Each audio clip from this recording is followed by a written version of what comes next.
Hello students, by this time we have already finished chapter 1 of NCERT, that is relations and functions. In chapter 1 we have studied that the inverse of a function f denoted by f inverse of x or any variable exists if f is 1, 1 and onto. That means if a function is bijective, then only its inverse will exist. There are many functions which are not 1, 1, onto or both. Hence we cannot talk about their inverses. In class 11th we have studied that trigonometric functions are not 1, 1 and onto over their natural domains and ranges. Hence their inverses do not exist. In this chapter we shall study about the restrictions on domains and ranges of trigonometric functions which ensure the existence of their inverses. Here we will represent the inverse by the same notion, that is f inverse of x. In fact, if we have sin x and we want to know the inverse of this, the inverse will be written as this one, and don't get confused about that. Its meaning is 1 by sin x. That is different. That is cosec x actually. That is not inverse trigonometric function. And now what restrictions which we need to put on the domains and ranges of trigonometric functions to get the inverses of them is as under. We must have, let us see first of all what is the domain of sin x. Domain of sin x is whole of real number, as there is no question of it being not defined, and its range we all know from our class 11th knowledge that its range is -1 to 1. Now what is the domain and range of cos x? Cos x is also, it is domain R. We write here domain and we write here range. Now for cos x, it is domain is R and range is again -1 to 1. For tan x, now there is a twist. Tan x becomes not defined at some points in its domain, so we need to remove those values at which tan x becomes not defined. First of all, we will write R and we will look all those values at which tan x becomes not defined. We all know tan x can also be written as sin x by cos x. So whenever cos x becomes 0, this tan x will become not defined. Now when cos x becomes 0, cos x becomes 0 at odd multiple of pi by 2, and any odd multiple can be written as 2n plus 1 into pi by 2, and n belongs to the set of integers. Set of integers are denoted by z, we all know. Then comes cot x. Now what will be the domain of cot x? Cot x has sin x in the denominator, so its domain will be R, the set of real number, minus n pi. As we all know, at n pi sin becomes 0. So the same thing here, it will be real number minus n pi, n belongs to z. Now we have sec x. For sec x we have what? For sec x we have real number minus, again here in the denominator what we have? We have cos x in the denominator of sec x, that is sec x can be written as 1 by cos x. So whenever cos x becomes 0, this will become not defined, and as a result, what is the domain of tan x? We will have the same domain for the tan x, and it is like this one, 2n plus 1 into pi by 2, and n belongs to z. No problem with it. Then we have cosec x, and in the denominator of cosec x we have again sin x. Whatever the domain for cot x will be the domain for the cosec x as well. N belongs to z. Now we have left one thing there, tan x. For tan x we have range. What is the range of tan x? It is the whole real number. What is the range of cot x? It is whole real number. And sec x. What is the range of sec x? It is whole of real number, but we will need to discard some values, that is minus 1 to 1. Now minus 1 to 1 will not be the value of sec x, and similarly we won't have any value from minus 1 to 1, in between minus 1 to 1 for cosec x also. As we all know, sec x and cosec x are reciprocals of cos x and sin x respectively, and both have ranges minus 1 to 1, both inclusive.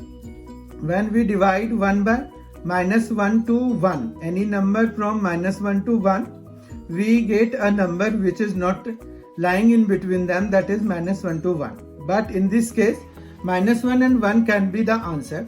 So we have used here open bracket while subtracting some set of values from real numbers. We have used here open bracket minus 1 to 1. This is the domain and range of trigonometric functions. Now what adjustment we need to make, because you see here it is real number to minus 1 to 1. Now for inverses, what happens? The range becomes domain and domain becomes range. Now it is not possible for any function to map all the values between minus 1 to 1 to the whole of real number. So we need to make some adjustments there, and for that we write here function fx, then domain, and the adjusted range will be the principal value branch. That means we will have other value branches as well. That other value branches, on the basis of what we decide, any principal value branch or non-principal value branch, it is that makes that interval, that minimum possible interval, which makes the trigonometric function invertible, that is 1 1 and on to both, and that adjustment is the principal value branch. We need to make the adjustment in the domain of trigonometric functions, which will become the range for the inverse trigonometric function, and it goes like this one. If we consider sine inverse of x, its domain will be minus 1 to 1. We need not to make any modifications there, minus 1 to 1, and its principal value branch will be minus pi by 2 to pi by 2. Then we have cos inverse of x.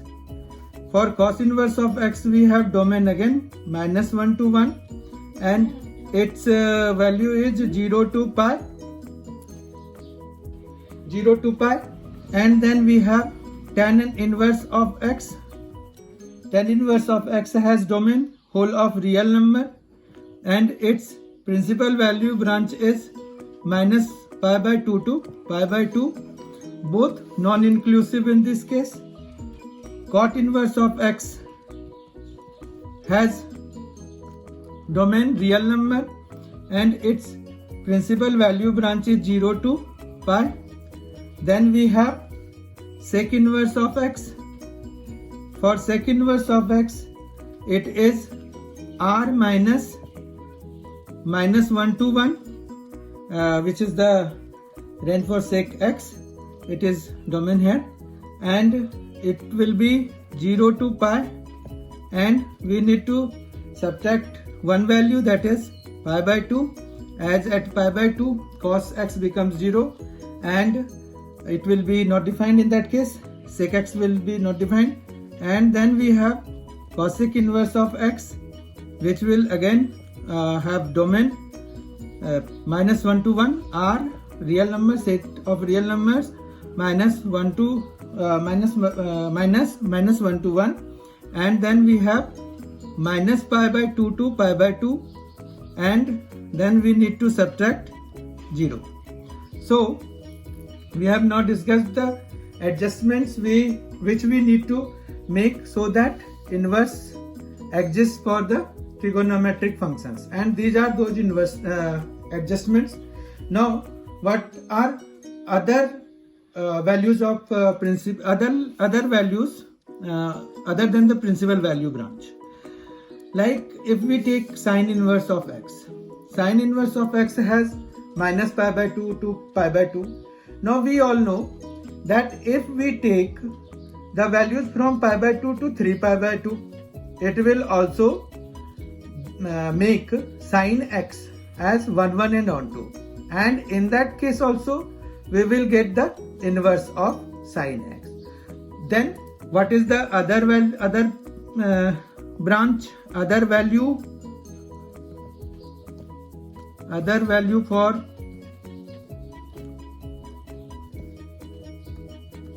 sine inverse of x will be pi by 2 to 3 pi by 2. It can be 3 pi by 2 to 3 pi by 2 to 5 pi by 2, and so on.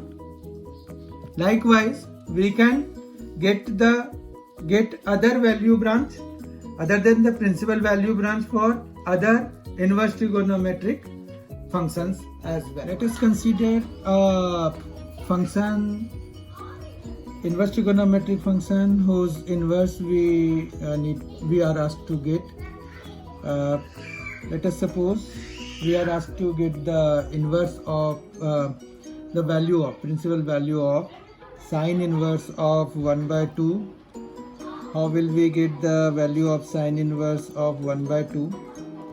We will suppose it, let sine inverse of 1 by 2 is equal to y.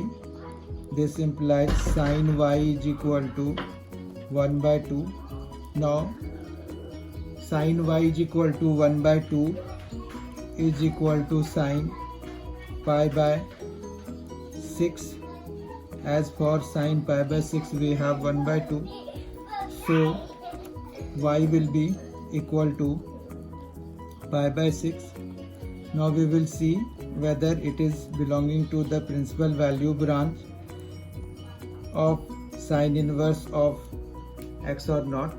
Yes, it is belonging to minus pi by 2 to pi by 2. So it is the answer. That is, therefore, principal value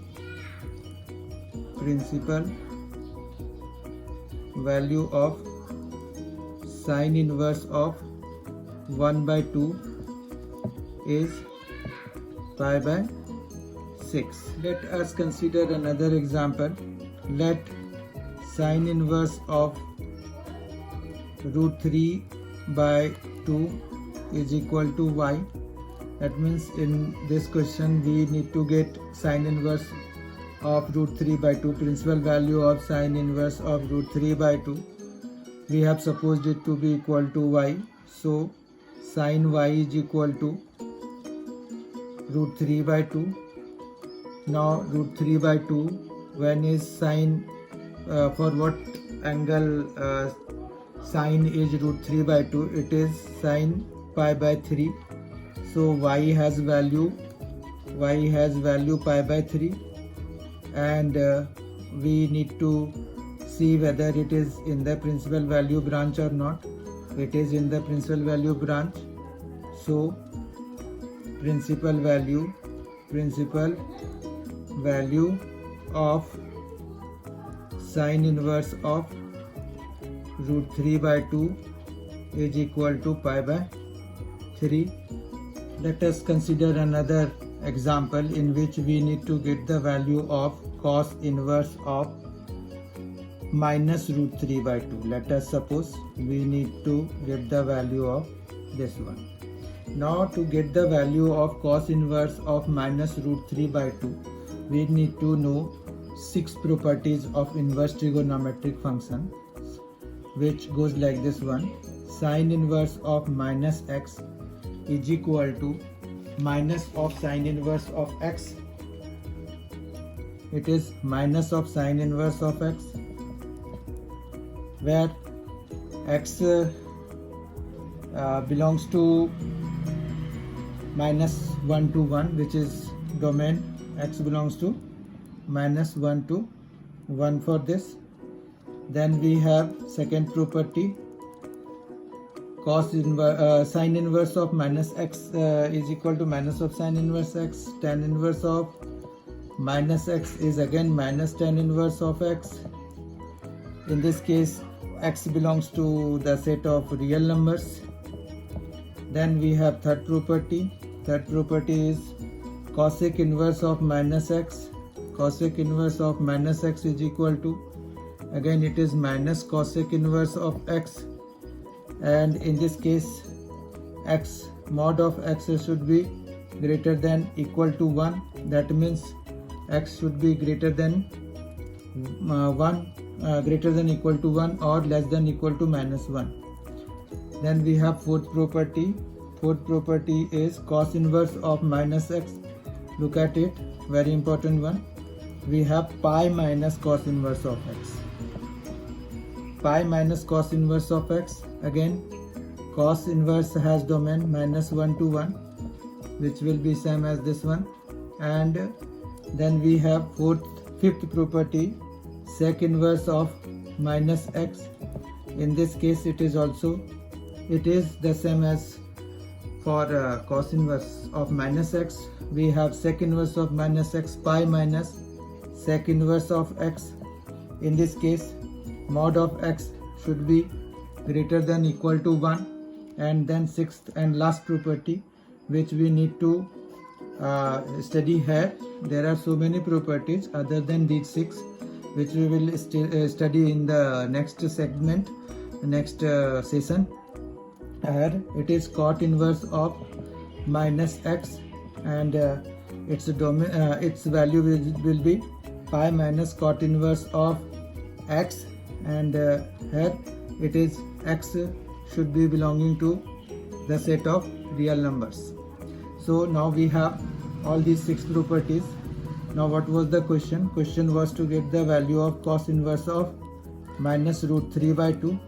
If we apply this property, cos inverse of minus x is equal to pi minus cos inverse of x, it will be pi minus cos inverse of root 3 by 2.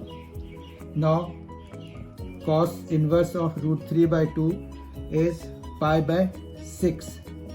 For pi by 6 we have cos root 3 by 2. Now we will simplify it to obtain 5 pi by 6, and this is the principal value now, as it is belonging to 0 to pi.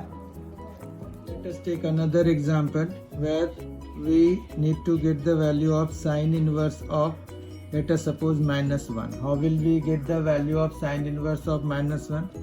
It is minus of sine inverse 1, and we know when is sine, for what value of angle sine is 1. Sine is 1 at pi by 2, so it is sine inverse of 1 is equal to pi by 2.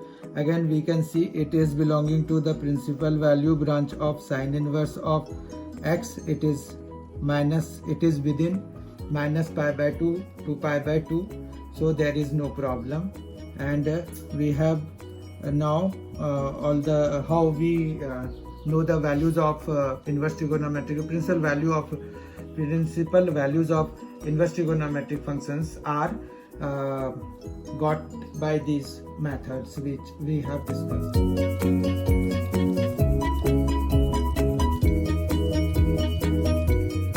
Let us discuss some problems now. Question 1. Find the principal values of the following. Its solution will be solution 1. Let us attempt this first part. Sine inverse of minus 1 by 2. Let sine inverse of minus 1 by 2 is equal to y. This implies sine y is equal to minus 1 by 2. Now it is minus pi by 6 there, sine pi by 6, and it is sine y is equal to sine minus pi by 6. So y is equal to minus pi by 6, and it is the answer as it lies in that range. Let us take the second question. Second question is cos inverse of root 3 by 2. Cos inverse of root 3 by 2 is a direct question. We know its value is for pi by 6. So pi by 6 will be the answer. Again, for third part, we have cosec inverse of 2. Cosec inverse of 2 is again a direct question. When we have sine equal to 1 by 2, sine is 1 by 2 at pi by 6. So cosec inverse will be 2 at that point, that is pi by 6. Then we have fourth question, tan inverse of minus root 3. Now from the properties we had discussed, it is minus of tan inverse of root 3, minus of tan inverse of root 3, and it is minus pi by 3 there. So now we will move to the fifth part. Fifth part has question cos inverse of minus 1 by 2. It is pi minus cos inverse of 1 by 2.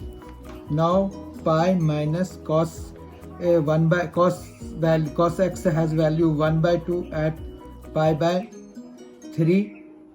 So it is 2 pi by 3, and we can see that 2 pi by 3 is lying in between 0 to pi. And for sixth part we have tan inverse of minus 1, which is minus of tan inverse of 1, and we know tan is 1 at pi by 4, so its answer will be minus. Consider another question which has two parts again. First part is tan inverse of 1 plus cos inverse of minus 1 by 2 plus sine inverse of minus half. We will write it like tan inverse of 1 plus cos inverse of minus 1 by 2 plus sine inverse of minus 1 by 2. Now we know tan inverse 1 has value pi by 4 plus cos, we will need to see it like pi minus cos inverse of 1 by 2, as cos inverse of minus x is pi minus cos inverse of x. Now we will see when we have cos x equal to 1 by 2, for what value of x we have cos x is equal to 1 by 2, it is x is equal to pi by 3, so it is pi minus pi by 3. Then we have for this minus of pi by 6, again using that property, those 6 properties which we had studied, and it is pi by 4 plus 2 pi by 3 minus pi by 6. It is, take the LCM, and we have 12 as LCM, so it is 3 pi plus 8 pi minus 2 pi, so it is 9 pi by 12, and it is 3 pi by 4. So its answer is 3 pi. This is cos inverse of 1 by 2 plus 2 sine inverse of 1 by 2. Now cos inverse of 1 by 2 is at pi by 3 plus 2 into sin inverse of 1 by 2 is at pi by 6. So it is again pi by 3 and the answer will be 2 pi by 3.